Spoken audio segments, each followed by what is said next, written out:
ഹരേ കൃഷ്ണ ഹരേ കൃഷ്ണ. ഓം നമോ ഭഗവതേ വാസുദേവായ. ഓം നമോ ഭഗവതേ വാസുദേവായ. ഓം നമോ ഭഗവതേ വാസുദേവായ. ഓം അജ്ഞാനതിമിരാന്തസ്യ ജ്ഞാനാഞ്ജനാശലാകയ ചക്ഷുരുന്മീലിതം യേന തസ്മൈ ശ്രീഗുരവേ നമഃ. നമോ വിഷ്ണുപാദായ കൃഷ്ണപ്രേഷ്ഠായ ഭൂതലേ ശ്രീമതേ ഭക്തിവേദാന്ത സ്വാമിനിധി നാമിനേ. നമസ്തേ സാരസ്വതേ ദേവേ ഗൗരവാണി പ്രചാരിണേ നിർവിശേഷ ശൂന്യവാദി പാശ്ചാത്യദേശതാരിണേ. ജയ ശ്രീ കൃഷ്ണ ചൈതന്യ പ്രഭു നിത്യാനന്ദ ശ്രീ അദ്വൈത ഗദാധര ശ്രീവാസാദി ഗൗര ഭക്തവൃന്ദ. ഹരേ കൃഷ്ണ കൃഷ്ണ കൃഷ്ണ ഹരേ ഹരേ, ഹരേ രാമ രാമ രാമ ഹരേ ഹരേ. ഹരേ കൃഷ്ണ. ശ്രീ ശ്രീ രാധാ ഗോവിന്ദ് ടെമ്പിൾ ഇസ്കോൺ മാംഗ്ലൂരിന്റെ ഭഗവത്ഗീത ക്ലാസ്സിലേക്ക് എല്ലാവർക്കും സ്വാഗതം. ഹരേ കൃഷ്ണ. എല്ലാവർക്കും പ്രണാമം. ഹരേ കൃഷ്ണ പ്രണാമം മാതാജി. എല്ലാവർക്കും പ്രണാമം. നമ്മളിപ്പോ ഇന്ന് 16ാമത്തെ അധ്യായം അല്ലെ, ദേവാസുരഭാവങ്ങൾ, ദേവ അസുരഭാവങ്ങളാണ് ഇന്ന് പഠിക്കാനുള്ളത്. ഇന്നലെ നമ്മൾ 15ാമത്തെ അധ്യായം കണ്ടു. എന്തൊക്കെയാ പറഞ്ഞത് അതില്?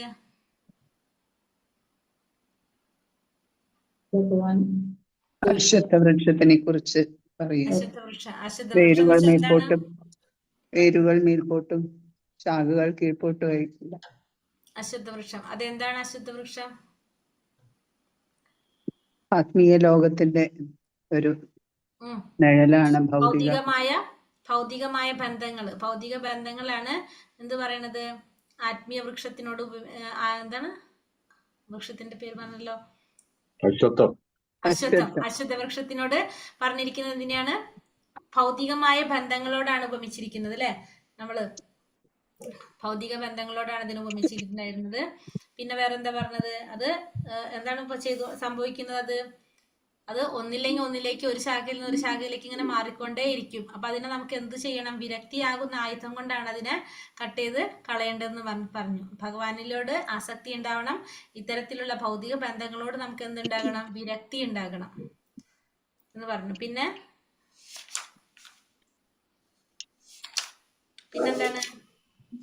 2 തരത്തിലുള്ള പുരുഷന്മാരെ കുറിച്ച് പറഞ്ഞു. തെറ്റ് പറ്റുന്നതും പറ്റാത്തവരുമായിട്ടുള്ളവര്. എവിടെയുള്ളവർക്ക് തെറ്റ് പറ്റും? ഭൗതിക ലോകത്തിൽ തെറ്റ് പറ്റുന്നവരാണ്. പക്ഷെ ആത്മീയ ലോകത്തിലുള്ളവര് തെറ്റ് പറ്റാത്തവരാണെന്ന് കണ്ടു. പിന്നെന്താ പറഞ്ഞത്? ഭഗവാനെ പുരുഷോത്തമൻ എന്ന് പുകഴ്ത്താനായിട്ടുള്ള കാരണം എന്തുകൊണ്ടാണ്? ഇന്ദ്രിയങ്ങൾക്ക് അതീതനായതുകൊണ്ട്. ഇന്ദ്രിയങ്ങൾക്ക് അതീതനാണ് ഭഗവാൻ. അക്ഷരങ്ങൾക്കും അതീതനുമായതുകൊണ്ട് ഭഗവാനെ പുരുഷോത്തമൻ എന്ന് വിളിക്കുന്നു എന്ന് പറഞ്ഞു നമ്മളെ.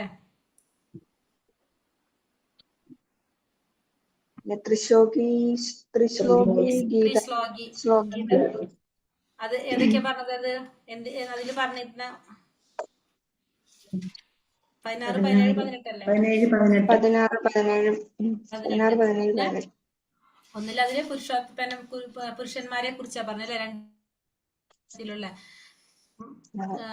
എന്താണ്? ഭൗതിക ലോകത്തിലുള്ളവരും ആത്മീയ ലോകത്തിലുള്ളവരെ കുറിച്ച്. 17ാമത്തേല് എന്താ പറഞ്ഞത്? പരമാത്മാവ് എന്നറിയപ്പെടുന്ന ഭഗവാൻ 3 ലോകങ്ങളിലും അന്തർഗതനായിട്ട് എല്ലാത്തിനെയും പുലർത്തി പോരുന്നത് ഭഗവാനാണെന്ന് 17 പറഞ്ഞു. 18 എന്താ പറഞ്ഞു? ഭഗവാൻ എല്ലാവരും പുരുഷോത്തമൻ എന്ന് പറയുന്നു. കാരണം ഇന്ദ്രിയങ്ങൾക്ക് അതീതനാണ്, ക്ഷരങ്ങൾക്കും അക്ഷരങ്ങൾക്കും അതീതനായതുകൊണ്ട് ഭഗവാനെ എല്ലാവരും പുരുഷോത്തമൻ എന്ന് പറയുന്നു. ഇപ്പൊ ഭഗവാനെ മനസ്സിലാക്കുന്നവര്, ഭഗവാൻ പരമദിവ്യോത്തമ പുരുഷനാണെന്ന് മനസ്സിലാക്കുന്നവരാണ് എന്ത് ചെയ്യുന്നത്? നിസ്സംശയം ഭഗവാന്റെ സേവനത്തില്, ഭക്തിയുടെ സേവനത്തില് പൂർണ്ണമായിട്ട് മുഴുകുന്നതെന്നും ഭഗവാൻ നമുക്ക് ഈ അധ്യായത്തിൽ പറഞ്ഞു തന്നു. അപ്പൊ അടുത്ത അധ്യായം ദേവാസുര ഭാവങ്ങൾ. അധ്യായം 16 ദേവാസുര ഭാവങ്ങൾ. ശ്രീ ശ്രീ രാധാ ഗോവിന്ദ് കി ജയ്, ശ്രീല പ്രഭുപാദ് കി ജയ്. ഇപ്പോ 1 മുതൽ 3 ഭാഗങ്ങളാക്കിയിട്ടാണ് ഈ അധ്യായത്തിൽ തിരിച്ചിരിക്കുന്നത്. 6 വരെയുള്ള ശ്ലോകങ്ങള് ദൈവിക ഭാവവും ആസുരിക ഭാവവും പറയുന്നു. 7 മുതൽ 20 വരെയുള്ള ശ്ലോകങ്ങളിൽ ആസുരിക സ്വഭാവത്തെ കുറിച്ചും 21 മുതൽ 24 വരെ പരമോന്നത ലക്ഷ്യത്തേക്കുള്ള രക്ഷപ്പെടല് അതിനെ കുറിച്ചും പറയുന്നു. നമുക്ക് നോക്കാം. അധ്യായം 16 സംഗ്രഹം. ഭൗതിക പ്രപഞ്ചമാകുന്ന അരയാൽ വൃക്ഷത്തെ പറ്റി വിവരിച്ചുവല്ലോ. ഭൗതിക പ്രകൃതിയുടെ ത്രിഗുണങ്ങൾ വൃക്ഷത്തിന്റെ മുകളിലെ ശുഭകരമായ ദിവ്യശാഖകളെ താഴത്തെ ആസുരിക ശാഖകളെയും പോഷിപ്പിക്കുന്നത്. ത്രിഗുണങ്ങൾ ആണ് പോഷണം നൽകുന്നത് നമ്മൾ കണ്ടു. അവിടെ ജീവാത്മാക്കളുടെ പുണ്യപാപ കർമ്മങ്ങളെ ഈ അറിയാൽ വൃക്ഷത്തിന്റെ വേരുകളെന്ന് പറയുന്നു. 16-ാം അധ്യായത്തിൽ ഒരാളെ ഉയർത്തുകയും ആത്യന്തികമായി മോക്ഷത്തിലേക്ക് നയിക്കുകയും ചെയ്യുന്ന ദൈവിക ഗുണങ്ങളെ കുറിച്ചാണ് ഈ 16-ാമത്തെ അധ്യായത്തിൽ പറയാൻ പോകുന്നത്. ആസുരിക ഗുണങ്ങളെ കുറിച്ചും മരത്തിന്റെ താഴേക്കും ഒടുവിൽ നരകത്തിലേക്ക് നയിക്കുന്ന മാനസികാവസ്ഥയും. അപ്പൊ ആസുരിക സ്വഭാവങ്ങൾ എന്തൊക്കെയാണ്, പിന്നെ അതുപോലെ തന്നെ ഈ മരത്തിന്റെ താഴേക്ക് അല്ലെങ്കിൽ നരകത്തിലേക്ക് നയിക്കുന്ന ഈ മാനസികാവസ്ഥ അതെങ്ങനെയാണെന്നും ഈ അധ്യായത്തില് പറയുന്നത്. അപ്പൊ ദൈവിക ഭാവവും ആസുരിക ഭാവവും 26 ഗുണങ്ങളിൽ ദൈവിക ഗുണങ്ങൾ 26 എണ്ണം, ദൈവികമായ 26 സ്വഭാവ സവിശേഷതകൾ ഭഗവാൻ പട്ടികപ്പെടുത്തുന്നു. ആൽമരത്തിൽ ഒരാളെ ഉയർത്തുകയും ആത്യന്തികമായി മോക്ഷത്തിലേക്ക് നയിക്കുകയും ചെയ്യുന്നതാണ് ഈ 26 ഗുണങ്ങള്. ദേവാസുര ഭാവങ്ങൾ, ദൈവികവുമായിട്ട് ആസുരികവുമായിട്ടുള്ള ഭാവങ്ങളെ കുറിച്ചാണ് ഈ അധ്യായം 16 പറയുന്നത്. ശ്രീ ഭഗവാനുവാച 1, 2, 3 ശ്ലോകങ്ങൾ ഒരുമിച്ചാണ്. ഓം നമോ ഭഗവതേ വാസുദേവായ. ശ്രീ ഭഗവാനുവാച അഭയം സത്വ സംശുദ്ധിർജ്ഞാന യോഗാവ്യവസ്ഥിതിഃ ദാനം ദമശ്ച യജ്ഞശ്ച സ്വാധ്യായസ്തപ ആർജവം അഹിംസ സത്യമക്രോധ ത്യാഗ ശാന്തിരപൈശുന്യം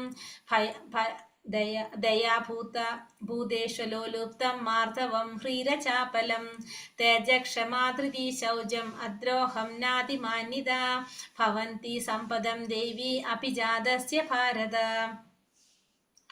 പരമദിവ്യോത്തമ പുരുഷൻ പറഞ്ഞു, ഹേ ഭാരത, നിർഭയത, അസ്തിത്വത്തിന്റെ ശുദ്ധി, ആധ്യാത്മിക ജ്ഞാനനിഷ്ഠ, ദാനം, ആത്മനിയന്ത്രണം, യജ്ഞം, വേദപഠനം, തപസ്, ലാളിത്യം, അഹിംസ, സത്യം, ക്രോധമില്ലായ്മ, ത്യാഗം, ശാന്തി, പരദൂഷണത്തിൽ വെറുപ്പ്, സർവജീവികളോടും കാരുണ്യം, ലോഭമില്ലായ്മ, മൃദുല സ്വഭാവം, വിനയം, സ്ഥിരനിശ്ചയം, തേജസ്, ക്ഷമ, സ്ഥൈര്യം, ശൗചം, അസൂയാരാഹിത്യം, ബഹുമതിക്കുള്ള വാഞ്ചയില്ലായ്മ, ഇതെല്ലാം ദിവ്യ പ്രകൃതിയാൽ അനുഗ്രഹീതരായ ദൈവീകതയുള്ളവർക്കുള്ള ഗുണങ്ങളാണ്. അപ്പൊ ദിവ്യ പ്രകൃതിയാൽ അനുഗ്രഹീതരായിട്ടുള്ള ദൈവികതയുള്ളവരുടെ ഗുണങ്ങളാണ് ഈ പറഞ്ഞ 26 ഗുണങ്ങള്.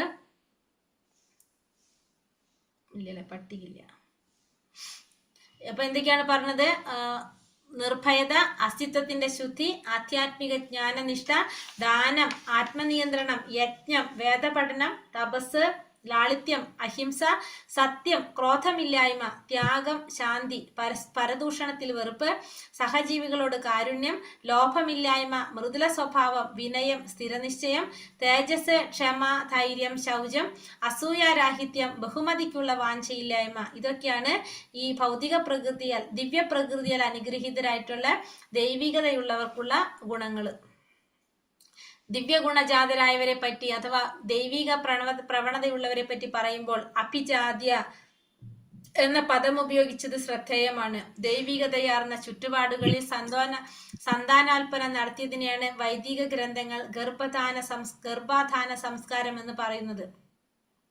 ദൈവിക ഗുണങ്ങളോട് കൂടിയ പുത്രൻ ജനിക്കുകയാണെങ്കിൽ അച്ഛനമ്മമാർ മനുഷ്യൻ സാമൂഹിക ജീവിതത്തിൽ അനുഷ്ഠിക്കേണ്ടതായ 10 നിയമങ്ങൾ അനുസരിച്ചിരിക്കണം. ഇവിടെ ദിവ്യ ഗുണജാതരായവരെ പറ്റിയാണ് എന്തിൽ പറയുന്നത്? ഈ ദൈവിക പ്രവണതയുള്ളവരെ പറ്റി പറയുമ്പോൾ അഭിജാത്യ എന്ന പദം ഉപയോഗിച്ചിരിക്കുന്നത്. അപ്പൊ നമ്മള് ഷോഡശ സംസ്കാരത്തിൽ നമ്മൾ പറയുന്നുണ്ടായിരുന്നു അല്ലെ, സന്താനോൽപാദനം നടത്തുന്നതിനെ കുറിച്ച്, അതായത് ഗർഭാധാന സംസ്കാരം. അപ്പൊ അതൊക്കെ നമ്മൾ പാലിച്ചുകൊണ്ടാണ് നമ്മൾ ആ ഷോഡശ സംസ്കാരത്തിൽ ഇതൊക്കെ വരുന്നതാണ്. അപ്പൊ അങ്ങനെയാണെങ്കിൽ നമുക്ക് എന്താണ്, ദൈവിക ഗുണങ്ങളോടുകൂടി ഒരു പുത്രനാണ് നമുക്ക് ജനിക്കണമെങ്കിൽ നമുക്ക് എന്താണ്, സാമൂഹ്യ ജീവിതത്തിൽ അനുഷ്ഠിക്കേണ്ട 10 നിയമങ്ങള് അച്ഛനമ്മമാര് മനുഷ്യ സമൂഹ ജീവിതത്തിൽ അനുഷ്ഠിക്കേണ്ട 10 നിയമങ്ങള് അനുസരിക്കേണ്ടതും ആണ്.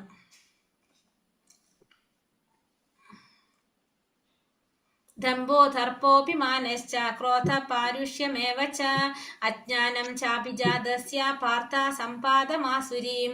ഹേ പാർത്ഥ, ഗർവം, അഹങ്കാരം, അഭിമാനം, ക്രോധം, പാരുഷ്യം, അജ്ഞാനം എന്നിവ അസുരഗുണങ്ങളാണ്. അപ്പൊ എന്തൊക്കെയാണ് അസുരഗുണങ്ങള്? ഗർവം, അഹങ്കാരം, അഭിമാനം, ക്രോധം, പാരുഷ്യം, അജ്ഞാനം ഇവ ആസുരഗുണങ്ങളാണ്.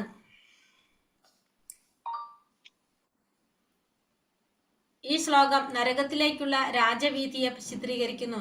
മാതൃഗർഭത്തിൽ നിന്ന് ശരീരം ഉളവാകുന്നതോടു കൂടി തന്നെ ആർജിക്കപ്പെടുന്നതാണ് ഈ ആസുര സ്വഭാവ ഗുണങ്ങള്. വളരും തോറും ഈ ദുർഗുണങ്ങൾ കൂടുതൽ വെളിപ്പെടുകയും ചെയ്യും. അപ്പം വളരും തോറും എന്ത് സംഭവിക്കുകയാണ്? ഇത് കൂടുതൽ കൂടുതൽ വെളിപ്പെട്ടുകൊണ്ടേയിരിക്കും. ഇത് ഈ ആസുരികമായിട്ടുള്ള സ്വഭാവങ്ങൾ. ദൈവീ സമ്പദ് വിമോക്ഷായ നിബന്ധായ സുരീമത മാശുജ സമ്പദം ദൈവീ അഭിജാതസ്യ പാണ്ഡവ. അഭൗതിക ഗുണങ്ങൾ മുക്തിസാധകങ്ങളും ആസുര ഗുണങ്ങൾ ബന്ധന കാരണങ്ങളുമാണ്. പാണ്ഡുനന്ദന, ദൈവിക ഗുണങ്ങളോടെ പിറന്നവനായതുകൊണ്ട് നീ ദുഃഖിക്കേണ്ട. അപ്പൊ അഭൗതികമായിട്ടുള്ള ഗുണങ്ങൾ എന്താണ്? മുക്തിസാധകങ്ങളാണ്. മുക്തിക്ക് കാരണമാകുന്നതാണ് അഭൗതിക ഗുണങ്ങൾ. ആസുരിക ഗുണങ്ങളാണെങ്കിലോ ബന്ധനത്തിന് കാരണമാകുന്നതും. അപ്പൊ അർജുനനോട് പറയാണ്, നീ ഏത് ഗുണത്തിൽ പിറന്നവനാണ്? ദൈവിക ഗുണത്തിൽ പിറന്നവനായതുകൊണ്ട് നിനക്ക് ദുഃഖിക്കേണ്ട ആവശ്യമില്ല. കാരണം നിനക്ക് എന്തുണ്ടാവില്ല? ബന്ധനം ഉണ്ടാവില്ല. മുക്തിയായിരിക്കും നിനക്ക് കിട്ടുന്നത്. ആസുര പ്രകൃതിയോടെ ജനിച്ചവനല്ല നീ എന്ന് പറഞ്ഞ് ഭഗവാൻ കൃഷ്ണൻ അർജുനനെ ധൈര്യപ്പെടുത്തുന്നു. യുദ്ധത്തിൽ ഏർപ്പെട്ടു എന്നത് അർജുനന്റെ ആസുര സ്വഭാവത്തെയല്ല വെളിപ്പെടുത്തുന്നത്. ഒരു ക്ഷത്രിയൻ ശത്രുവിന് നേരെ അമ്പെയ്യുന്ന കൃത്യം ദിവ്യമാണെന്ന് പറയപ്പെടുന്നു. ആ കടമയിൽ നിന്ന് ഒഴിഞ്ഞു നിൽക്കുന്നതാണ് ആസുര സ്വഭാവം. അതിനാൽ അർജുനന് വിഷാദിക്കാൻ ഒരു കാരണവുമില്ല. അപ്പൊ അർജുനൻ യുദ്ധം ചെയ്യാന്ന് പറഞ്ഞു കഴിഞ്ഞാൽ അവിടെ ആസുര സ്വഭാവമല്ല പറയുന്നത്. കാരണം അർജുനൻ ക്ഷത്രിയനായതുകൊണ്ട് ക്ഷത്രിയന്റെ ധർമ്മം ശത്രുവിന് നേരെ അമ്പ് ചെയ്യുക എന്നുള്ളതാണ്. അപ്പൊ അതൊരു ദിവ്യമായിട്ടാണ് ആര് പറയുന്നത്? ഇവിടെ പറയുന്നത്. അതുകൊണ്ട് തന്നെ ആ കടമയിൽ നിന്ന് മാറി നിന്നാലാണ് എന്ത് സംഭവിക്കുന്നത്? അവിടെ ആസുര സ്വഭാവം വരുന്നത്. അതുകൊണ്ട് അർജുനന് വിഷാദിക്കേണ്ട യാതൊരു കാരണവും ഇല്ല. ദൗഭൂതസർഗലോകോസ്മിൻ ദൈവ ആസുര ഏവ ച ദൈവേ ദൈവോ വിസ്തരശ പ്രോക്ത ആസുരം പാർത്ഥ മേ ശൃണു. ഹേ പാർത്ഥ, ഈ ലോകത്തിലുള്ള എല്ലാ സൃഷ്ടികളും ആസുരം ദൈവികം എന്നീ രണ്ട് വിഭാഗത്തിൽപ്പെടും.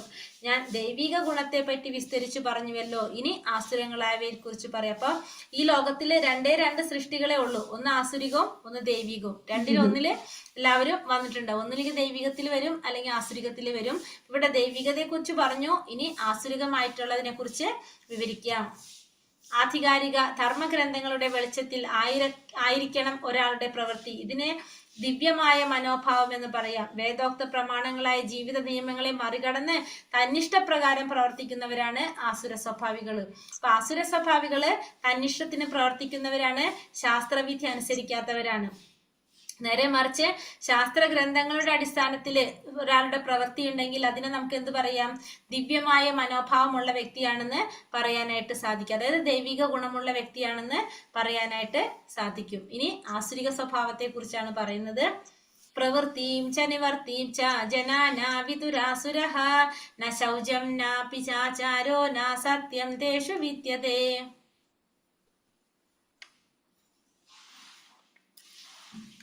ചെയ്യേണ്ടതെന്തെന്നോ ചെയ്യരുതാത്തതെന്തെന്നോ അസുര സ്വഭാവികൾക്ക് അറിഞ്ഞുകൂടാ. വിശുദ്ധിയോ നല്ല പെരുമാറ്റമോ സത്യസന്ധതയോ അവർക്കില്ല. എന്താണ് ചെയ്യേണ്ടത്, എന്താണ് ചെയ്യാൻ പാടില്ലാത്തതെന്നൊന്നും ആർക്കറിയാൻ സാധിക്കില്ല. ഈ ആസുരിക സ്വഭാവത്തിലുള്ളവർക്ക് അറിയില്ല. അവർക്ക് നല്ല പെരുമാറ്റം ഉണ്ടാവില്ല, സത്യസന്ധത ഉണ്ടാവില്ല. കാരണം അവരുടെ മെയിൻ ആയിട്ടുള്ള ലക്ഷണം എന്താണ്?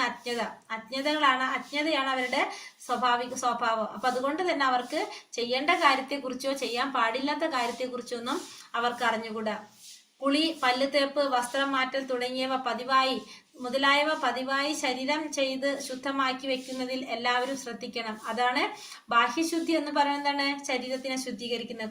കുളിക്കുക, പല്ല് തേക്കുക, വസ്ത്രം മാറുക, അങ്ങനെ ശരീരം ശുദ്ധമാക്കാനുള്ള എല്ലാ കാര്യങ്ങളും എന്തിൽ വരും? ബാഹ്യശുദ്ധിയിൽ വരും.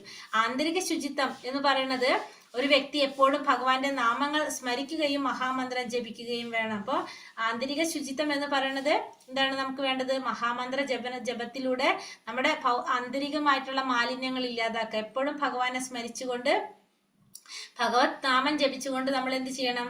നമ്മുടെ ഉള്ളിൽ അടിഞ്ഞുകൂടിയിരിക്കുന്ന മാലിന്യങ്ങൾ ഇല്ലാതാക്കുക. അതാണ് ആന്തരിക ശുചിത്വം. ഈ രണ്ട് ശുചിത്വത്തെയും ആസുരിക സ്വഭാവികൾ ഇഷ്ടപ്പെടുന്നോ അനുസരിക്കുകയോ ചെയ്യുന്നില്ല. അപ്പൊ ഇത് രണ്ടും ആർക്കും ഇഷ്ടമില്ല? ആസുരിക സ്വഭാവത്തിലുള്ളവർക്ക് താല്പര്യമില്ല. അസത്യം അപ്രതിഷ്ഠം തേ ജഗദാഹൂരനീശ്വരം അപരസ്പര സംഭൂതം കിമന്യത് കാമ ഹൈതുകം. ഈ പ്രപഞ്ചം അസത്യവും അടിസ്ഥാനരഹിതവുമാണെന്നും അതിന് നിയന്താവായി ഒരു ഈശ്വരനില്ലെന്നും അവർ പറയുന്നു. ലൈംഗിക അഭിലാഷം മാത്രമാണ് ഇതിന്റെ ഉൽപ്പത്തിക്ക് കാരണമെന്നും കാമമല്ലാതെ മറ്റൊന്നും കാരണമായിട്ടില്ലെന്നും അവർ പറയുന്നത്. അപ്പൊ ഈ പ്രപഞ്ചം എങ്ങനെയാണ്? അസത്യമാണ്, അടിസ്ഥാനരഹിതമാണെന്നാണ്, പിന്നെ അതിന് നിയന്ത്രമായിട്ട് ഒരു ഈശ്വരനില്ല എന്നാണ് ആര് പറയുന്നത്? ഈ ആസുരിക സ്വഭാവികൾ പറയുന്നത്. പിന്നെ ലൈംഗികമായ അഭിലാഷം മാത്രമാണ് ഇവിടെ എല്ലാത്തിനും ഉൽപ്പത്തിക്കൊക്കെ കാരണം. കാമമല്ലാതെ വേറെ ഒന്നും ഇവിടെ ഒന്നിനും കാരണമായിട്ടില്ല എന്നാണ് ഈ ആസുരിക സ്വഭാവികളുടെ വിശ്വാസം. ആസുരിക സ്വഭാവികൾക്ക് പ്രപഞ്ച സൃഷ്ടിയെ പറ്റി പൂർണ്ണമായ അറിവില്ലെന്ന് തന്നെ പറയാം. ഓരോരുത്തർക്കും തൻ്റെതായ സിദ്ധാന്തമാണുള്ളത്. അവരുടേതായ ഇഷ്ടത്തിനാണ് എല്ലാം വളച്ചൊടിക്കുന്നത്. അവരുടെ ദൃഷ്ടിയിൽ ധർമ്മശാസ്ത്രങ്ങളുടെ ഭാഷ്യങ്ങളെല്ലാം മെച്ചപ്പെട്ടവ തന്നെ. ധർമ്മഗ്രന്ഥങ്ങളുടെ അനുശാസനങ്ങളിൽ അവർക്ക് വിശ്വാസമില്ല. അപ്പൊ ധർമ്മശാസ്ത്രങ്ങളുടെ ഭാഷ്യങ്ങൾ മെച്ചപ്പെട്ടവ തന്നെയാണ്. പക്ഷെ എന്താണ്, ഇതിലൊന്നിലും ആര് വിശ്വസിക്കുന്നില്ല? ഈ ആസുരിക സ്വഭാവികള് വിശ്വസിക്കുന്നില്ല. ഏതാം ദൃഷ്ടിമവഷ്ടപ്യ നഷ്ടാത്മനോൽപ ബുദ്ധയ പ്രഭാവന്ത്യുഗ്ര കർമ്മണ ക്ഷയായ ജഗദോഹിതഃ.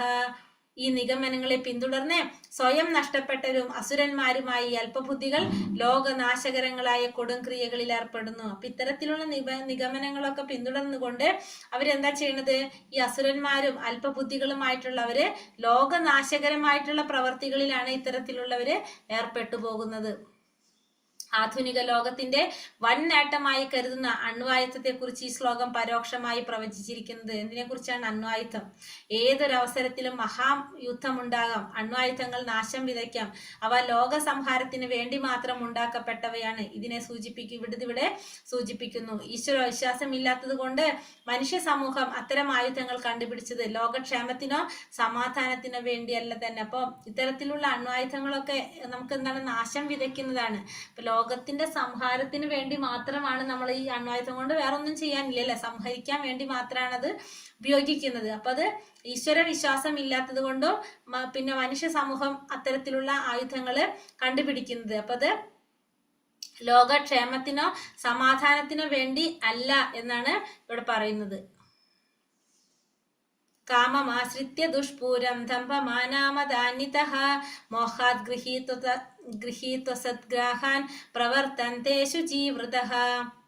അടക്കാനാവാത്ത കാമം പൂണ്ടും ദമ്പം, ദുരഭിമാനം എന്നിവയിൽ മുഴുകി വ്യാമോഹിതരായ അസുര സ്വഭാവികൾ ക്ഷണികമായതിൽ ആകൃഷ്ടരായി എന്നും വൃത്തിഹീനമായ കർമ്മങ്ങൾ ചെയ്തു വരുന്നു. ഇവര് അടക്കാനാവാത്ത കാമം കൊണ്ടും ദമ്പം, ദുരഭിമാനം ഇതിലൊക്കെ മുഴുകിക്കൊണ്ട് അവരെന്താണ്? വ്യാമോഹിതരായിക്കൊണ്ട് അസുര സ്വഭാവികള് ക്ഷണികമായ കാര്യങ്ങളിൽ ആകൃഷ്ടരായിക്കൊണ്ട് വൃത്തിഹീനമായിട്ടുള്ള പ്രവർത്തികൾ ചെയ്തുകൊണ്ടേയിരിക്കും. ആരാണ്? ഈ ആസുരിക സ്വഭാവത്തില് ഉള്ളവര്. അപ്പൊ നമ്മളെ ഈ പറഞ്ഞിരിക്കുന്ന ധർമ്മത്തിന് ഇതിൽ പറഞ്ഞിരിക്കുന്ന 4 യമനിയമങ്ങൾ പറയുന്നുണ്ട് അല്ലെ. ഇത്തരത്തിലുള്ള പ്രവർത്തികളൊക്കെ ആര് ചെയ്തു പോകും? ഈ ആസുരിക സ്വഭാവത്തിലുള്ളവര് ചെയ്തു പോകും. എങ്കിലും ലോകം ചില കൃത്രിമ ഉപായങ്ങൾ കൊണ്ട് അവർക്ക് പൊള്ളയായൊരു ബഹുമതി സൃഷ്ടിച്ചു കൊടുക്കുന്നു. നരകത്തിലേക്ക് വഴുതിയിറങ്ങുമ്പോഴും തങ്ങൾ ശരിക്കും മുന്നേറുകയാണെന്ന് അവർ കരുതും. അപ്പൊ പിന്നെ അവർക്ക് എന്താ സംഭവിക്കുന്നത്? അവര് നരകത്തിലേക്കായിരിക്കും പോയിക്കൊണ്ടിരിക്കുന്നത്. പക്ഷെ അവരുടെ ധാരണ എന്തായിരിക്കും? തങ്ങൾ മുന്നേറിക്കൊണ്ടിരിക്കുകയാണെന്നാണ് അവര് ചിന്തിക്കുന്നത്. ചിന്താമാപരിമേയം ച പ്രളയാന്താമുപാശ്രിതഃ കാമാപഭോഗപരമാ ഏതാവീതി നിശ്ചിത ആശാപാശശതൈർഭക്ത കാമക്രോധാപരായണ ഈഹന്തേ കാമഭോഗാർത്ഥം അന്യേനാർത്ഥ സഞ്ചയാൻ. ഇന്ദ്രിയ സന്ദർപ്പണമാണ് മാനുഷിക സംസ്കാരത്തിന്റെ പ്രധാന ആവശ്യമെന്ന് അവർ കരുതുന്നു. അക്കാരണത്താൽ ജീവിത അവസാനം വരെയും അളവറ്റ വ്യാകുലതയോടെ കഴിഞ്ഞുകൂടേണ്ടതായിട്ട് വരുന്നു. അപ്പൊ ഇവരെന്താ വിചാരിക്കുന്നത്? ഇന്ദ്രിയ സന്ദർപ്പണമാണ് ഏറ്റവും പ്രധാനപ്പെട്ട കാര്യം. മനുഷ്യ സംസ്കാരത്തിന്റെ ഏറ്റവും പ്രധാനപ്പെട്ട ആവശ്യം എന്താണ്? ഇന്ദ്രിയങ്ങളെ സംതൃപ്തിപ്പെടുത്തുക എന്നുള്ളതാണ് എന്ന് വിചാരിച്ചുകൊണ്ട് ജീവിതത്തിന്റെ അവസാനം വരെ അവരെന്ത് ചെയ്യും? വ്യാകുലതയോടെ ഇങ്ങനെ കഴിഞ്ഞു കൂട്ടേണ്ടതായിട്ട് അവർക്ക് വരും. കാരണം ഇന്ദ്രിയങ്ങളെ സന്തോഷിപ്പിച്ചുകൊണ്ടിരിക്കാൻ വേണ്ടി പ്രവർത്തിച്ചുകൊണ്ടേയിരിക്കുകയാണ് വരുന്നത്. അനേകായിരം ആഗ്രഹങ്ങളുള്ള വലക്കെട്ടിൽ അകപ്പെട്ട കാമക്രോധങ്ങൾക്ക് അധീനരായി സുഖഭോഗങ്ങൾക്കായി അന്യായമായിട്ടെങ്കിലും അവർ ധനം സമ്പാദിക്കേണ്ടതായിട്ട് വരും. അപ്പൊ അങ്ങനെ ഇവര് കുറെ ആഗ്രഹങ്ങൾ ഉണ്ടാവും. അവർക്ക് ഇന്ദ്രിയ സന്തോഷം അവർ ചെയ്യാൻ നോക്കുമ്പോൾ കുറെ ആഗ്രഹങ്ങളിൽ പെട്ടുകൊണ്ട് ആ കാമക്രോധങ്ങൾക്ക് അധീനരായിക്കൊണ്ട് ഈ സുഖഭോഗങ്ങൾ അനുഭവിക്കാൻ വേണ്ടിയിട്ട് അന്യായമായിട്ടെങ്കിലും അവർക്ക് എന്ത് ചെയ്യേണ്ടതായിട്ട് വരും? ധനം സമ്പാദിക്കേണ്ടതായിട്ട് വരും. അസുര സ്വഭാവി ഈശ്വരനിലോ തന്നെയുള്ള പരമാത്മാവിലോ വിശ്വസിക്കാത്തത് കൊണ്ട് ഇന്ദ്രിയ സുഖങ്ങൾക്കായി മാത്രം എല്ലാ പാപകർമ്മങ്ങളും ചെയ്യുന്നു. തന്റെ ഹൃദയത്തിൽ തന്നെ ഒരു സാക്ഷി കുടികൊള്ളുന്നുവെന്ന് അയാൾക്ക് അറിഞ്ഞുകൂടാ. വ്യക്തിഗത ജീവാത്മാവിന്റെ സകല കർമ്മങ്ങൾക്കും പരമാത്മാവ് സാക്ഷിയാണ്. ഉപനിഷത്തിൽ പറയുന്നു, 2 പക്ഷികൾ ഒരേ വൃക്ഷത്തിലുണ്ട്. ഒന്ന് ശാഖതോറും പറന്ന് കയ്പും മധുരവുമുള്ള ഫലങ്ങൾ ഭുജിക്കുകയാണ്, മറ്റേതാകട്ടെ സാക്ഷിയായിട്ട് നിലകൊള്ളുന്നു. അപ്പോൾ അസുര സ്വഭാവികൾക്ക് തങ്ങളിലുള്ള ഈശ്വരനെ വിശ്വസിക്കാത്തത് കൊണ്ട് തന്നെ അവരെന്ത് ചെയ്തുകൊണ്ടിരിക്കും? ഇന്ദ്രിയ സുഖത്തിന് വേണ്ടിയിട്ട് പാപകർമ്മങ്ങൾ ചെയ്തുകൊണ്ടേയിരിക്കും. പക്ഷെ ഈ ചെയ്യുന്ന കർമ്മത്തിനെല്ലാം തങ്ങളുടെ ഉള്ളിൽ സാക്ഷിയായിട്ട് പരമാത്മാവ് ഉണ്ടെന്ന് ആര് ചിന്തിക്കുന്നില്ല? ഈ അസുര സ്വഭാവി ചിന്തിക്കുന്നില്ല. അപ്പോൾ ഉപനിഷത്തിൽ പറയുന്നത് എന്താണ് പറയണത്? ഒരേ വൃക്ഷത്തിലിരിക്കുന്ന 2 പക്ഷികൾ, ഒരു ശാഖയിൽ ഇരിക്കുന്ന 2 പക്ഷികൾ ഒന്നെന്ത് ചെയ്തുകൊണ്ടിരിക്കുകയാണ്? പറന്ന് ശാഖതോറും പറന്ന് ആ മധുരമുള്ളതും കയ്പുള്ള ഫലങ്ങൾ ഭുജിച്ചുകൊണ്ടിരിക്കും. മറ്റേ പക്ഷി എന്താണ്? ഈ ചെയ്യുന്ന എല്ലാ കർമ്മത്തിനും പറക്കുന്ന ഈ ശാഖകൾ പറന്ന് കയ്പും മധുരമുള്ള ഫലങ്ങൾ ഭക്ഷിക്കുന്ന ആ പക്ഷി ചെയ്യുന്നതിന് സാക്ഷിയാണെന്നുള്ളത് ആർക്കും അറിയുന്നില്ല. ഈ ആസുരിക സ്വഭാവത്തിലുള്ളവർക്ക് ഇതൊന്നും മനസ്സിലാക്കാനായിട്ട് സാധിക്കുന്നില്ല. ഇതമത്യമയാ ലബ്ധം ഇമം പ്രാപ്സ്യേ മനോരഥം ഇതമാപ്സീത അപിമേ ഭവിഷ്യതി പുനർധനം അസൗ മയാ ഹതാ ശത്രുർ ഹാനിഷേചാപരാനപി ഈശ്വരോഹമഹം ഭോഗി സിദ്ധോഹം ബലവാൻ സുഖി ആഠോ ബീജനവാനസ്മി കോന്യോ സ്ത്രീ സാദൃശ്യോ മയാ യക്ഷ്യേ ദാസ്യാമി മോദിഷ ഇത്യജ്ഞാനാ വിമോഹിതഃ. ആസുര സ്വഭാവി ഇങ്ങനെ വിചാരിക്കും, ഇന്ന് എനിക്ക് ഇത്രയേറെ ധനമുണ്ട്, എൻ്റെ പദ്ധതികൾ അനുസരിച്ച് ഞാൻ ഇനിയും ധനം ആർജിക്കും. ഇത്രയേറെ ധനം എനിക്ക് ഇപ്പോഴും ഉണ്ട്, അത് ഭാവിയിൽ കൂടി വരികയും ചെയ്യും. അയാൾ എൻ്റെ ശത്രുവാണ്, ഞാൻ അയാളെ കൊന്നു, ഇനിയുള്ള ശത്രുക്കളെയും ഞാൻ കൊല്ലും. ഞാൻ എല്ലാറ്റിൻ്റെയും ഉടമയാണ്, ഞാൻ സുഖിയാണ്, എല്ലാം തികഞ്ഞവനും ബലവാനും സന്തുഷ്ടനും സമ്പന്നനുമാണ് ഞാൻ. കുലീനരായ ബന്ധുക്കളുണ്ട് എനിക്ക്, എന്നോളം ശക്തിമാനും സന്തോഷവാനുമായി ആരാണുള്ളത്? ഞാൻ യാഗങ്ങൾ അനുഷ്ഠിക്കും, ദാനം ചെയ്യും, സന്തോഷിക്കും എന്നെല്ലാം ഓർത്ത് അവർ അജ്ഞാനത്താൽ മോഹിതരാകുന്നു. അപ്പൊ അസുര സ്വഭാവം എന്താ വിചാരിക്കുന്നത്? എൻ്റെ കയ്യിൽ കുറെ ധനമുണ്ട്, ഇനിയും ഞാൻ പദ്ധതികൾ ആസൂത്രണം ചെയ്ത് ഇനിയും ഞാൻ കുറെ ധനം ഉണ്ടാക്കും. എനിക്കിപ്പോ കുറെ ഉണ്ട്, ഞാനിപ്പോ ഈ പറഞ്ഞ പോലെ ചെയ്യുമ്പോൾ എനിക്ക് കുറെ ധനം ഇനിയും കൂടി വരികയും ചെയ്യും. ഞാൻ എന്ത് ചെയ്യും? അയാൾ എൻ്റെ ശത്രുവാണ്, ആ വ്യക്തിയെ ഞാൻ കൊല്ലും. അത് മാത്രമല്ല ഇനിയുള്ള ശത്രുക്കളെയും ഞാൻ കൊല്ലും. എല്ലാറ്റിൻ്റെ ഉടമ ആര് തന്നെയാണ്? ഞാൻ മാത്രമാണ്. എനിക്ക് സുഖിക്കാൻ വേണ്ടിയിട്ടുള്ളതാണ്, എല്ലാം തികഞ്ഞവനായിരിക്കും ഞാൻ, ബലവാനാണ്, സന്തുഷ്ടവാനാണ് ഞാൻ. കുറെ ബന്ധുക്കളുണ്ട് എനിക്ക്, എന്നേക്കാളും ശക്തിമാനായിട്ട് സന്തോഷവാനായിട്ട് ആരുമില്ല. യാഗങ്ങൾ ചെയ്യും, ദാനം ചെയ്യും, സന്തോഷിക്കും. അങ്ങനെയൊക്കെ അജ്ഞാനം കൊണ്ട് ആര് ചിന്തിക്കും? ഈ ആസുരിക സ്വഭാവി ചിന്തിക്കും. അനേക ചിത്ത വിഭ്രാന്ത മോഹജാല സമാവൃത പ്രസക്ത കാമഭോഗേഷു പതന്തി നരകേഷു ജൗ. ഇങ്ങനെ പലവിധം ആകാംക്ഷകളിൽപ്പെട്ട് വലഞ്ഞും വ്യാമോഹത്തിന്റെ വലയിൽ കുടുങ്ങിയും ഇന്ദ്രിയ സുഖങ്ങളിൽ അത്യാസക്തരായി അവർ നരകത്തിൽ വീഴുന്നു. അങ്ങനെ കുറെ ചിന്തകളും കൊണ്ട് കുടുങ്ങിക്കൊണ്ട് അവരെന്ത് ചെയ്യാണ്? ഇന്ദ്രിയ സുഖങ്ങളിൽ ആസക്തരായിക്കൊണ്ട് അവർ ചെന്നിട്ട് നരകത്തിലേക്ക് വീഴും. ആസുര പ്രകൃതിയിലുള്ള ഓരോ മനുഷ്യനും വിചാരിക്കുന്നു മറ്റുള്ളവരെ എല്ലാം ബലി കഴിച്ചും തനിക്ക് സസുഖം ജീവിക്കാൻ കഴിയുമെന്ന്. തങ്ങൾ തന്നെയാണ് പരമേശ്വരൻ എന്ന അസുരന്മാർ ചിന്തിക്കുന്നു. അത്തരം ഒരു ഉപദേഷ്ടാവ് അനുയായികളോട് പറയും, നീ എന്തിന് മറ്റൊരിടത്ത് ഈശ്വരനെ തേടുന്നു? നീ തന്നെ ഈശ്വരനല്ലേ, നിനക്കിഷ്ടം പോലെ ചെയ്യാം, ഈശ്വരനിൽ വിശ്വസിക്കേണ്ട, ഈശ്വരനെ മറന്നേക്കൂ, മരിച്ചുപോയി ഈശ്വരൻ എന്നിങ്ങനെ. അപ്പൊ ആസുര സ്വഭാവി വിചാരിക്കുന്ന എന്താണ്? മറ്റുള്ളവരെ ഉപദ്രവിച്ചാലും മറ്റുള്ളവരെ ബലി കഴിച്ചാലും എനിക്ക് സുഖിക്കാൻ കഴിയണം എന്നാണ് ആര് ചിന്തിക്കുന്നത്? ആസുരിക സ്വഭാവത്തിലുള്ളവര് ചിന്തിക്കുന്നത്. മാത്രമല്ല അവര് തന്നെയാണ് ഈശ്വരനെന്നും അവർ ചിന്തിക്കും. പിന്നെ അവരെ പോലുള്ള മറ്റുള്ള അനുയായികൾ അവരെങ്ങനെ ഉപദേശിക്കുന്നത്? വേറെ ഒരിടത്ത് ഈശ്വരനെ തേടേണ്ട ആവശ്യമില്ല. കാരണം എന്താണ്? നീ തന്നെയാണ് ഈശ്വരൻ. അപ്പൊ നിനക്ക് ഇഷ്ടം പോലെ എന്തും ചെയ്യാൻ സാധിക്കും. വേറൊരു ഈശ്വരനെ നിനക്ക് വിശ്വസിക്കേണ്ട ആവശ്യമില്ല, ആ ഈശ്വരനെ മറന്നേക്കൂ, അതില്ല എന്നൊക്കെ ആര് പറയും? ഇവരെ പോലുള്ള മറ്റുള്ള അനുയായികളും പറഞ്ഞു കൊടുക്കും. ഉത്കൃഷ്ട ലോകങ്ങളിലേക്കുള്ള പ്രയാണത്തെ സംബന്ധിച്ചാകട്ടെ യജ്ഞങ്ങളുടെ സ്വാർത്ഥകതയെ അയാൾ നിരാകരിക്കും. തങ്ങൾക്ക് പ്രത്യേകമായൊരു യജ്ഞക്രിയ പിടിക്കാമെന്നും ഉപരിലോകത്തിലേക്ക് എത്താൻ ഉപയുക്തമായൊരു യന്ത്രം കണ്ടുപിടിക്കാമെന്നൊക്കെ അസുര സ്വഭാവികളെ വിചാരിക്കും. ഇതിന് ഉദാഹരണമാണ് രാവണൻ. രാവണൻ എന്ത് ചെയ്തു? രാവണൻ അങ്ങോട്ട് സ്റ്റെപ്പ് ഉണ്ടാക്കി, അല്ലെ, ലാഡർ ഉണ്ടാക്കി പോവാനായിട്ട്. ഉത്കൃഷ്ട ലോകങ്ങളിലേക്കുള്ള പ്രയാണത്തെ സംബന്ധിച്ച് അപ്പൊ ഇവരുടെ രീതിയിൽ എങ്ങനെയാ യജ്ഞങ്ങളുടെ സ്വാർത്ഥതയെ സാർത്ഥകതയെ അവര് നിരാകരിക്കും. അപ്പൊ അവരെന്ത് ചെയ്യും? അവരുടേതായ രീതിയിൽ യജ്ഞ പ്രക്രിയ കണ്ടുപിടിക്കാനും പിന്നെ അങ്ങോട്ട് പോകാനായിട്ടുള്ള യന്ത്രം കണ്ടുപിടിക്കാന്നൊക്കെ ആര് വിചാരിക്കും? ഈ ആസുരിക സ്വഭാവത്തിലുള്ളവര് വിചാരിക്കും. കാരണം അജ്ഞാനികളാണ് ഇവര് ബേസിക്കായിട്ട്. ആത്മസംഭാവിത സ്തബ്ധ ധനമാനാമദാന്വിത യജന്തേ നാമ യജ്ഞേസ്തേ ദംഭേന വിധിപൂർവകം. നിഷേധികളും സ്വയം സംതൃപ്തരുമായി സമ്പത്ത്, ദുരഭിമാനം ഇവയാൽ വ്യാമോഹിതരായി അഹങ്കാരത്തോടെ അവർ ചിലപ്പോൾ വൈദിക വിധികൾ അനുസരിക്കാതെ തന്നെ പേരിന് ചില യജ്ഞങ്ങൾ അനുഷ്ഠിക്കാറുണ്ട്. അപ്പൊ നിഷേധികളും സ്വയം സംതൃപ്തരമായിക്കൊണ്ട് സമ്പത്ത്, ദുരഭിമാനം ഇവയിൽ വ്യാമോഹിതരായിട്ട് അഹങ്കാരത്തോടെ ഇവർ ചിലപ്പോൾ എന്ത് ചെയ്യും? വൈദിക വിധികൾ അനുസരിക്കാതെ തന്നെ ചില യജ്ഞങ്ങൾ അനുഷ്ഠിക്കും. കാരണം ഇവരൊരിക്കലും എന്ത് ഫോളോ ചെയ്യുന്നില്ല? ശാസ്ത്രങ്ങൾ ഫോളോ ചെയ്യുന്നില്ല. അപ്പൊ അവർക്ക് വൈദിക വിധികൾ എന്താണെന്നൊന്നും അവർക്കറിയില്ല. അവരുടെ രീതിയിൽ തന്നെ അവരെന്ത് ചെയ്യും? യജ്ഞങ്ങൾ അനുഷ്ഠിക്കും. തനിക്ക് വേണ്ടുന്ന വഴി താൻ ഉണ്ടാക്കണം. ഏവരും ആവശ്യം നടക്കേണ്ടതായ ഒരു മാർഗമില്ല തന്നെ എന്നാണ് അവർ കരുതുന്നത്. എല്ലാത്തരം വൈദിക വിധികളോടുമുള്ള അവജ്ഞയെ സൂചിപ്പിക്കുന്നു. അവിധിപൂർവകം എന്ന വാക്ക് അജ്ഞാനത്തിന്റെയും വ്യാമോഹത്തിന്റെയും ഫലമായിട്ടാണ് ഈ മനോഭാവം ഉണ്ടാകുന്നത്. അപ്പം എല്ലാവർക്കും വേണ്ട വഴി താൻ തന്നെ ഉണ്ടാക്കണം. എല്ലാവരും അല്ലാതെ മെയിനായിട്ട് പോകാനായിട്ട് ഒരു മാർഗമില്ല, അവശ്യം നടക്കേണ്ടതായിട്ടൊരു മാർഗമില്ല എന്നാണ് ആര് കരുതുന്നത്? ആസുരിക സ്വഭാവത്തിലുള്ളവര് കരുതുന്നത്. കാരണം അവർക്കുള്ള അജ്ഞതയാണ് അവരെ കൊണ്ട് ഇതൊക്കെ ചിന്തിപ്പിക്കുന്നത്. അതുകൊണ്ടാണ് ഇവിടെ അവിധിപൂർവകം എന്ന വാക്ക് പറയുന്നത്. കാരണം എന്താണ്? അജ്ഞാനത്തിന്റെയും വ്യാമോഹത്തിന്റെയും ഫലമായിട്ടാണ് ഇത്തരത്തിലുള്ള മനോഭാവങ്ങൾ ഉണ്ടാകുന്നത്. അപ്പൊ എല്ലാവരും വൈദിക വിധികളോടുള്ള അവജ്ഞതയെ ആണ് എന്ത് സൂചിപ്പിക്കുന്നത്? ഈ അവിധിപൂർവകം എന്ന വാക്ക് സൂചിപ്പിക്കുന്നവര് അജ്ഞത കൊണ്ട് അവരെന്ത് ചിന്തിക്കാണ്? അവര് എല്ലാവർക്കും അവരുടേതായിട്ട് വഴി തന്നെത്താൻ ഉണ്ടാക്കണം എന്നാണ് ഇവര് ചിന്തിക്കുന്നത്. അഹങ്കാരം ബലം ദർപ്പം കാമം ക്രോധം ച സംശ്രിതഃ മാമാത്മാ പരദേഹേഷു പ്രതിഷ്യന്തോപ്യസൂയകഃ.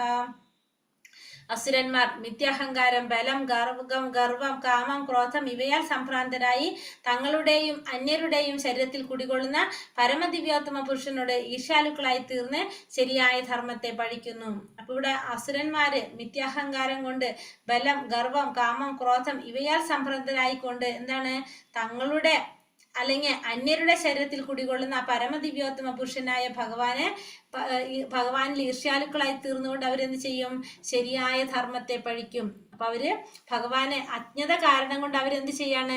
ഭഗവാനെ അല്ലെങ്കിൽ പുരുഷോത്തമനോടുള്ള ഭഗവാനോടുള്ള ആ ദേഷ്യമായിട്ട് ശരിയായ ധർമ്മത്തെ അവര് പഴിക്കും. ഈശ്വരന്റെ അധീശത്തെ സദാ എതിർക്കുന്ന ആസുര സ്വഭാവികൾ ധർമ്മശാസ്ത്രങ്ങളിൽ വിശ്വസിക്കുന്നില്ല. അവയെക്കുറിച്ചും പരമപുരുഷന്റെ സത്തയെക്കുറിച്ചും ഈർഷ്യാലുക്കളാണ് അവർ. തങ്ങളുടെ ദുരഭിമാനവും ശക്തിയും സമ്പാദിച്ചു കൂട്ടിയ ധനവുമാണ് അതിന് കാരണം. അപ്പൊ ഈ ആസുരിക സ്വഭാവികളുടെ കയ്യിൽ എന്താണ്? ധനമുണ്ട് അവരുടെ കയ്യില്. അവര് ദുരഭിമാനികളും ശക്തിയും സമ്പാദിച്ചു കൂട്ടിയ ധനവും കൊണ്ട് അവരെന്ത് ചിന്തിക്കാണ്? ഭഗവാനോട് ഈർഷ്യാലുക്കളായിരിക്കും അവരൊരിക്കലും എന്തിൽ വിശ്വസിക്കുന്നില്ല? ഈ ധർമ്മശാസ്ത്രങ്ങളിലും വിശ്വസിക്കുന്നില്ല. എപ്പോഴും ഭഗവാനെ എതിർക്കുന്നവരാണ് ആര്? ഈ ആസുരിക സ്വഭാവത്തില് ഉള്ളവര്. താനേഹം ദിശതാ ക്രൂരൻ സംസാരേഷു നരാധമാൻ ക്ഷിപാമ്യജസ്ര അശുഭാൻ ആസുരീക്ഷേവയോനിഷു. ഈർഷ്യാലുക്കളും ദുർബുദ്ധികളുമായി മനുഷ്യാധമന്മാരെ ഭൗതിക ജീവിത സാഗരത്തിലെ ആസുരയോനികളിൽ തന്നെ ഞാൻ വീണ്ടും വീണ്ടും ജനിപ്പിക്കുന്നു. അപ്പൊ ഇത്തരത്തിലുള്ള ആസുരിക സ്വഭാവത്തിലുള്ളവര് അവർക്ക് എന്താണ്? അവര് മനുഷ്യ അധമന്മാരാണ്. അവരെ വീണ്ടും വീണ്ടും എവിടെ തന്നെ ജനിപ്പിക്കും? ആസുരിക യോനികളിൽ തന്നെയാണ് ഭഗവാൻ വീണ്ടും വീണ്ടും ജനിപ്പിക്കുന്നത്. അതായത് അവർക്ക് ഭഗവാനെ കുറിച്ച് മനസ്സിലാക്കാൻ സാധിക്കുന്നില്ല. വ്യക്തിഗത ജീവാത്മാവ് മരണത്തിന് ശേഷം ഒരു മാതാവിന്റെ ഗർഭാശയത്തിൽ പ്രവേശിക്കപ്പെടുന്നുവെന്നും അവിടെ വെച്ച് പരമോന്നത ശക്തിയുടെ മേൽനോട്ടത്തിൽ പ്രത്യേകമായ ഒരു ശരീരം കൈക്കൊള്ളുന്നെന്നും ശ്രീമദ് ഭാഗവതം 3-ാം സ്കന്ധത്തിൽ പറയുന്നുണ്ട്. അതുകൊണ്ടാണ് ഭൗതിക ലോകത്തിൽ അനേക വിധത്തിലുള്ള ജീവഗണങ്ങളെ നാം കാണുന്നത്. ഈ ജീവികളെല്ലാം ആകസ്മികമായി ജനിക്കുന്നതല്ല, എല്ലാം ഉത്കൃഷ്ട ശക്തിയുടെ ക്രമീകരണങ്ങളാണ്. അപ്പോൾ ഭാഗവതം 3-ാമത്തെ സ്കന്ധത്തിൽ പറയുന്നുണ്ട്, എന്താണ് പറഞ്ഞത്? ഒരു ജീവാത്മാവ് മരിച്ചു കഴിഞ്ഞാല് മാതാവിന്റെ ഗർഭത്തിൽ പ്രവേശിക്കപ്പെടും. മാത്രമല്ല പരമോന്നത ശക്തിയുടെ മേൽനോട്ടത്തിൽ പ്രത്യേകമായ ഒരു ശരീരം കൈക്കൊള്ളുന്നത്. അപ്പൊ ഭഗവാന്റെ മേൽനോട്ടത്തിലാണ് നമ്മൾ അടുത്ത ശരീരം നമ്മൾ സ്വീകരിക്കേണ്ടി വരുന്നത്, നമ്മൾ ചെയ്യുന്ന കർമ്മത്തിന്റെ അടിസ്ഥാനത്തിൽ. അതുകൊണ്ട് തന്നെ ഈ ഭൗതിക ലോകത്തിലെ അനേക വിധത്തിലുള്ള ജീവഗണങ്ങളെ നമുക്ക് കാണാനായിട്ട് സാധിക്കും. കാരണം ഇതൊന്നും ആകസ്മികമായിട്ടുണ്ടാകുന്നതല്ല. എങ്ങനെയാണല്ലോ അതും ഉത്കൃഷ്ട ശക്തിയുടെ ക്രമീകരണങ്ങളാണ് ഇതെല്ലാം തന്നെ. ആസുരീം യോനിമാപന്ന മൂഢ ജന്മനി ജന്മനി മാമാപ്രാപൈവ കൗന്ദേയ തതോ യാന്ത്യാധമാം ഗതിം. ഹേ കുന്തിപുത്ര, ആസുര ജീവഗണങ്ങളിൽ അനേകം തവണ ജന്മമെടുത്ത ശേഷവും ഇത്തരക്കാർ ഒരിക്കലും എന്റെ അടുത്തെത്തുകയില്ല. ക്രമേണ അധികം നീചങ്ങളായ തലത്തിലേക്ക് താഴ്ത്തപ്പെടുന്നു. അപ്പൊ ഈ ആസുരിക സ്വഭാവത്തിലുള്ളവര് എത്ര പ്രാവശ്യം ജന്മമെടുത്താലും അവർക്ക് എന്ത് കിട്ടുന്നില്ല? ഭഗവാനെ കുറിച്ച് അറിയാനായിട്ട് അവർക്ക് സാധിക്കുന്നില്ല. അവര് ഭഗവാന്റെ അടുത്തേക്ക് എത്തുന്നില്ല. അവര് വീണ്ടും താഴ്ന്ന തലങ്ങളിലേക്ക് ഇങ്ങനെ പോയിക്കൊണ്ടേ ഇരിക്കുകയാണ് ചെയ്യുന്നത്. ഭഗവാൻ അറിയാൻ അവർക്ക് സാധിക്കുന്നില്ല. ഭഗവാൻ ആരോടും വിദ്വേഷമില്ല. അസുരഗണങ്ങളെ ജീവിതത്തിന്റെ അധോതലത്തിലേക്ക് പ്രവേശിപ്പിക്കുവാൻ ഭഗവാന്റെ കനിവിനൊരു ഉദാഹരണം മാത്രമാണ്. ചിലപ്പോൾ അദ്ദേഹം അസുര സ്വഭാവികളെ നിഗ്രഹിക്കുന്നതും അവരുടെ നന്മയ്ക്ക് വേണ്ടി തന്നെ. ഭഗവാനാൽ കൊല്ലപ്പെട്ടവൻ മുക്തി നേടുന്നുവെന്ന് വൈദിക ഗ്രന്ഥങ്ങളിൽ പറഞ്ഞിട്ടുണ്ട്. എന്നാൽ കൊല്ലപ്പെടുവാൻ ഭാഗ്യമുണ്ടായ അസുര സ്വഭാവികളോട് അദ്ദേഹം കനിവ് കാണിച്ചു. അപ്പൊ ഭഗവാനോട് ഒരിക്കലും ഭഗവാൻ ആരോടും എന്തില്ല? വിദ്വേഷം ഉണ്ടാകുന്നില്ല. അപ്പൊ ഭഗവാൻ അസുരഗണത്തിന്റെ ജീവിതത്തിന്റെ അധോ ലോകത്തിലേക്ക് പ്രവേശിക്കുന്നതിന് ഭഗവാന്റെ കനിവിന് ഒരു ഉദാഹരണം മാത്രമാണെന്ത് നമ്മൾ ഈ പറഞ്ഞത്. അപ്പൊ ചിലപ്പോൾ അസുര സ്വഭാവികളെ നിഗ്രഹിക്കുന്നതും എന്തിനു വേണ്ടിയിട്ടാണ്? അവരുടെ നന്മയ്ക്ക് വേണ്ടിയിട്ടാണ് ഭഗവാൻ അത് ചെയ്യുന്നത്. അപ്പൊ ഭഗവാനാൽ കൊല്ലപ്പെടാൻ ഭാഗ്യം കിട്ടിക്കഴിഞ്ഞാൽ എന്താണത്? അത് അവർക്ക് ഭഗവാൻ കനിവ് കാണിക്കുന്നതാണെന്ന് നമുക്ക് പറയാം. എന്നാൽ കൊല്ലപ്പെടുവാൻ ഭാഗ്യമുണ്ടായ അസുര സ്വഭാവികളോട് ഭഗവാൻ കനിവ് കാണിക്കുന്നതാണ്. അപ്പൊ അങ്ങനെ ഭഗവാൻ വധിച്ചതാണല്ലേ രാവണൻ, കംസൻ, ഹിരണ്യകശിപു പോലുള്ള കുറെ രാക്ഷസന്മാരെ ഭഗവാൻ വധിച്ചിട്ടുണ്ട്, ആസുരിക സ്വഭാവത്തിലുള്ളവരെ. അതൊക്കെ ഭഗവാൻ അവരോട് കാണിക്കുന്ന കനിവാണെന്ന് നമുക്ക് മനസ്സിലാക്കാനായിട്ട് സാധിക്കണം. പരമോന്നത ലക്ഷ്യത്തിലേക്കുള്ള രക്ഷപ്പെടൽ. ത്രിവിധം നരകസ്യേതം ദ്വാരം നാശാനമാത്മനഃ കാമക്രോധസ്തഥാ ലോഭസ്തസ്മാദേതത്രയം ത്യജേത്. ഈ നരകത്തിന്റെ കവാടങ്ങൾ മൂന്നാണ്. നരകത്തിന്റെ കവാടങ്ങൾ കാമം, ക്രോധം, ലോഭം. ബുദ്ധിയുള്ള ഏവരും എന്ത് ചെയ്യണം? ഈ മൂന്നിനെയും ഉപേക്ഷിക്കണം. കാരണം അവ ആത്മാവിന്റെ അധപതനത്തിന് വഴിതെളിക്കുന്നതാണ്. അപ്പൊ മൂന്ന് കാര്യങ്ങൾ കാമം, ക്രോധം, ലോഭം, ഇതാണെന്ത്? മൂന്ന് നരകത്തിന്റെ കവാടങ്ങൾ. ബുദ്ധിയുള്ളവർ എന്ത് ചെയ്യണം? ഈ മൂന്ന് ഉപേക്ഷിക്കണം. കാരണം ഇത് അധപതനത്തിന് വഴിതെളിക്കുന്നവരാണ്. അസുര ജീവിതത്തിന്റെ ആരംഭം എന്നത് ഇങ്ങനെ ഇവിടെ വിവരിക്കുന്നു. കാമത്തെ തൃപ്തിപ്പെടുത്താൻ ശ്രമിക്കുന്നു, കഴിയാതെ വരുമ്പോൾ ക്രോധവും ലോഭവും വർദ്ധിക്കും. കാമത്തെ, നമ്മുടെ ആഗ്രഹങ്ങളെ തൃപ്തിപ്പെടുത്താനാണ് നമ്മൾ ആദ്യം ശ്രമിക്കുന്നത്. അപ്പൊ ആഗ്രഹങ്ങൾ നടക്കാതെ വരുമ്പോൾ എന്താണ് നമുക്ക് വരുന്നത്? ക്രോധവും ലോഭവും വർദ്ധിച്ചു കൊണ്ടുവരുന്നത്. ഏതേർ വിമുക്ത കൗന്ദേയ തമാദോരൈസ്ത്രീഭിർനരഃ ആചാര്യസ്ത്യാത്മനാശ്രയസ്തതോ യാതി പരാം ഗതി. കുന്തിപുത്ര, ഈ മൂന്ന് നരകദ്വാരങ്ങളിൽ നിന്ന് രക്ഷ പ്രാപിച്ചവൻ ആത്മസാക്ഷാത്കാരത്തിന് ഉതകുന്ന കർമ്മങ്ങൾ ചെയ്ത് ക്രമേണ പരമപദത്തിലെത്തും. അപ്പൊ ഈ മൂന്ന് നരകദ്വാരങ്ങളിൽ നിന്ന് രക്ഷ പ്രാപിച്ചവർക്ക് എന്ത് സാധിക്കും? ആത്മസാക്ഷാത്കാരത്തിന് ഉതകുന്ന കർമ്മങ്ങൾ ചെയ്തുകൊണ്ട് ക്രമേണ പരമപദത്തിലെത്താനായിട്ട് സാധിക്കും. ഈ മൂന്ന് നരകദ്വാരങ്ങളിൽ നിന്ന് രക്ഷ പ്രാപിച്ചു കഴിഞ്ഞാൽ ആത്മസാക്ഷാത്കാരത്തിന് ഉതകുന്ന കർമ്മങ്ങളെല്ലാം ചെയ്തുകൊണ്ട് ആ വ്യക്തിക്ക് പരമപദത്തിലെത്താനായിട്ട് സാധിക്കും. ഇതാണ് മൂന്ന് നരകദ്വാരങ്ങൾ: കാമ, ക്രോധ, ലോഭം. ഇതിൽ നിന്ന് രക്ഷ പ്രാപിച്ചു കഴിഞ്ഞാൽ ഒരാൾ കാമക്രോധ ലോഭങ്ങളിൽ നിന്ന് എത്രത്തോളം ഒഴിഞ്ഞു നിൽക്കുന്നുവോ അത്രത്തോളം അയാളുടെ ജീവിതം എങ്ങനെയായിട്ടിരിക്കും? പരിശുദ്ധമായിക്കൊണ്ടേയിരിക്കും. പിന്നെ വൈദിക സാഹിത്യങ്ങളിൽ പറയുന്ന നിയമനിബന്ധനകൾ അയാൾക്ക് അനുസരിക്കാനായിട്ട് സാധിക്കും. അപ്പൊ ഈ കാമക്രോധ ലോഭത്തിൽ നമ്മൾ ഒഴിഞ്ഞു നിന്നു കഴിഞ്ഞാൽ നമുക്ക് ഈ ശാസ്ത്രങ്ങളിൽ പറഞ്ഞിരിക്കുന്ന നിയമനിബന്ധനകളൊക്കെ നമുക്ക് അനുസരിക്കാനായിട്ട് സാധിക്കും. മനുഷ്യ ജീവിത നിയന്ത്രണത്തിനുള്ള ഈ പ്രമാണങ്ങളെ സ്വീകരിച്ചുകൊണ്ട് ക്രമേണ ആധ്യാത്മിക ഉന്നതി വരുത്താനും സാധിക്കും. ഇങ്ങനെ കൃഷ്ണാവബോധം വരെ എത്താൻ ഭാഗ്യമുണ്ടായവന് വിനയ സുനിശ്ചിതമാണ്. അപ്പോൾ ഒരാൾക്ക് ഈ നിയമനിബന്ധനകളെ അനുസരിക്കാനായിട്ട് സാധിക്കും, കാമക്രോധ ലോഭങ്ങളിൽ നിന്ന് ഒഴിഞ്ഞു നിൽക്കുകയാണെങ്കിൽ. അങ്ങനെ ഇത്തരത്തിലുള്ള പ്രമാണങ്ങളെ സ്വീകരിച്ചുകൊണ്ട് ആധ്യാത്മിക ഉന്നതിയിലേക്ക് എത്താനും അങ്ങനെ കൃഷ്ണാവബോധം വരെ എത്താൻ ഭാഗ്യം ഉണ്ടായി കഴിഞ്ഞാൽ എന്താണ്? വിജയം സുനിശ്ചിതമാണെന്ന് പറയാൻ സാധിക്കും നമുക്ക്. ഇതാണ് നരകത്തിന്റെ മൂന്ന് കവാടങ്ങൾ: കാമം, ക്രോധം, ലോഭം. യശാസ്ത്രവിധിമുത്സൃജ്യ വർത്തതേ കാമകാരതഃ ന സാ സിദ്ധിമവാപ്നോതി ന സുഖം ന പരാം ഗതിം. ശാസ്ത്രവിഹിതങ്ങളായ വചനങ്ങളെ കണക്കിലെടുക്കാതെ തന്നിഷ്ടം പോലെ ജീവിക്കുന്നവർക്ക് പരിപൂർണതയോ പരമലക്ഷ്യപ്രാപ്തിയോ സുഖം പോലോ നേടാൻ സാധിക്കില്ല. അപ്പൊ നമ്മൾ ശാസ്ത്രവിധികളൊന്നും അനുസരിക്കുന്നില്ല, നമ്മുടെ ഇഷ്ടത്തിനാണ് നമ്മൾ ജീവിക്കുന്നതെങ്കിൽ നമുക്ക് ഒരിക്കലും പരിപൂർണത ഉണ്ടാവില്ല, ലക്ഷ്യപ്രാപ്തി ഉണ്ടാവില്ല, സുഖം പോലും നമുക്ക് അനുഭവിക്കാനായിട്ട് സാധിക്കില്ല. നമ്മൾ ശാസ്ത്രത്തിൽ പറഞ്ഞിരിക്കുന്ന 4 യമനിയമങ്ങളിൽ എന്തൊക്കെയാണത്? ഫസ്റ്റ് എന്താണ്? മത്സ്യം, മാംസം, മുട്ട ഒഴിവാക്കുക. പിന്നെന്താണ്? ലഹരി പദാർത്ഥങ്ങൾ ഒഴിവാക്കുക. പിന്നെ ചൂതാട്ടം ഒഴിവാക്കുക. പിന്നെ അവിഹിതമായിട്ടുള്ള ബന്ധങ്ങൾ. അപ്പൊ ഇതൊക്കെ നമുക്ക് എന്താണ്? നമ്മൾ ഒരിക്കലും ലക്ഷ്യപ്രാപ്തിയിലേക്ക് എത്തില്ല, നമുക്ക് സുഖം പോലും അനുഭവിക്കാനായിട്ട് സാധിക്കില്ല ഇത്തരത്തിലുള്ള യമനിയമങ്ങളൊന്നും പാലിക്കാതെ വരുന്നെങ്കിൽ. ശാസ്ത്രവിഹിതങ്ങളായിട്ടുള്ള വചനങ്ങളെ കണക്കിലെടുക്കാത്തവർക്ക്, തന്നിഷ്ടം പോലെ ജീവിക്കുന്നവർക്ക് ഒരിക്കലും പരിപൂർണത നേടാനായിട്ട് സാധിക്കില്ല. ജീവിത പവിത്രീകരണമാണ് മനുഷ്യ ജീവിതത്തിന്റെ സവിശേഷ ഉദ്ദേശ്യം. നിയമനിബന്ധനകളെ ലംഘിക്കുന്ന ഒരാൾക്ക് സ്വയം ശുദ്ധീകരിക്കാൻ സാധിക്കില്ല. യഥാർത്ഥ സുഖം എന്നത് അയാൾക്ക് അപ്രാപ്യമാണ്. അപ്പൊ ഈ യമനിയമങ്ങളൊക്കെ ലംഘിക്കുന്നവർക്ക് ഒരിക്കലും എന്തുണ്ടാവില്ല? ശുദ്ധീകരിക്കാനായിട്ട് സാധിക്കില്ല. അപ്പൊ യഥാർത്ഥ സുഖം എന്ന് പറയുന്നത് അപ്പൊ അയാൾക്ക് എപ്പോഴും അപ്രാപ്യമായിരിക്കും. കാരണം നിയമങ്ങളൊന്നും പാലിക്കാത്തത് കൊണ്ട് തന്നെ. അതുകൊണ്ട് എന്ത് ചെയ്യണം? തസ്മാത് ശാസ്ത്രം പ്രമാണം തേ കാര്യകാര്യാവ്യവസ്ഥിതോ ജ്ഞാത്വോ ശാസ്ത്രവിധോ നോക്തം കർമ്മ കർത്തൂമിഹർഹസി.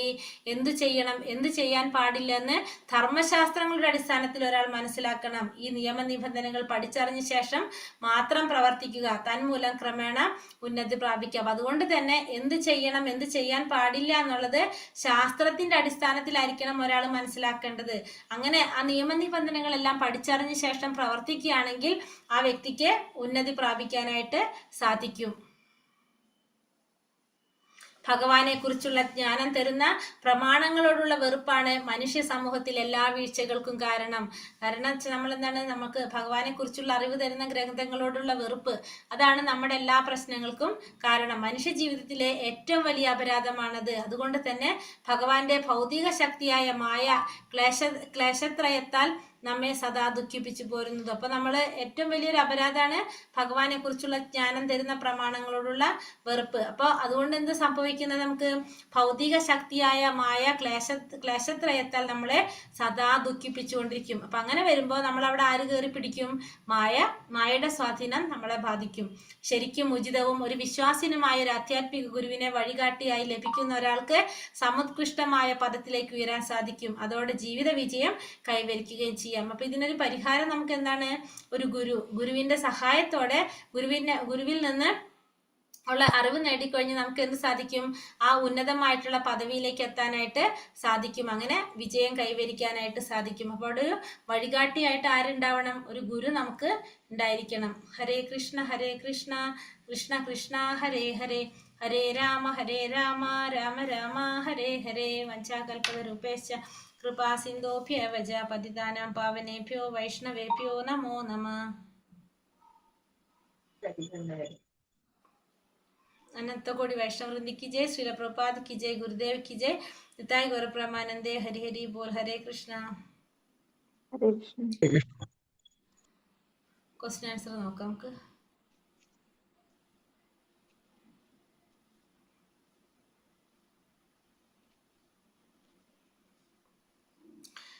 ഒന്നാമത്തേതാണ് ദിവ്യപ്രകൃതിയിൽ അനുഗ്രഹീതരായ ദൈവിക ഗുണങ്ങൾ. ഏതൊക്കെയാണ്?